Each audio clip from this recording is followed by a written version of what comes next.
If Microsoft Copilot is not working properly in Firefox, don't worry, because in this video, I'm going to show you a simple step-by-step way to fix the most common issues. We'll cover the settings that usually cause sign-in problems, page loading errors, and broken Copilot features, and we'll do it without making any unnecessary changes to your browser. If this tutorial helps, make sure to hit the like button and subscribe for more quick software fixes just like this.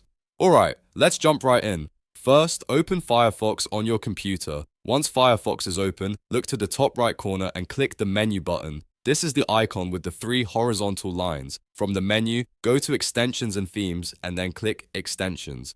This will show you all of the add-ons currently installed in your browser.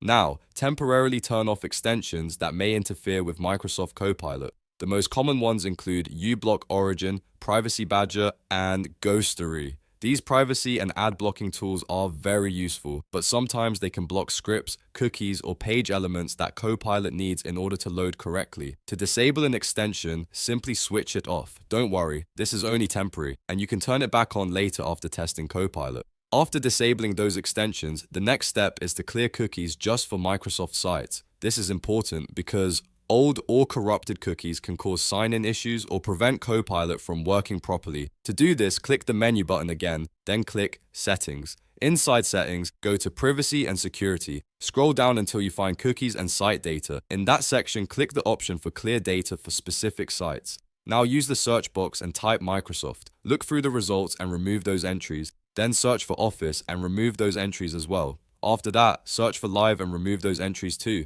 These site-specific cookies are often connected to Microsoft accounts, and clearing them can force a fresh login session, which usually fixes the problem. Once you've removed the selected entries, close the Settings tab and go back to Microsoft Copilot. Sign back in with your Microsoft account and test it again. In many cases, this fresh sign-in is enough to restore normal functionality. If Copilot is still not working, double-check that the extensions are still turned off, then try reloading the page once more. The combination of disabling conflicting extensions and clearing Microsoft site cookies solves a lot of Firefox-related Copilot issues. And that's it. You've now fixed the most common Firefox issues with Microsoft Copilot. If this video helped, please give it a thumbs up and subscribe for more easy troubleshooting guides. Thanks for watching, and I'll see you in the next one.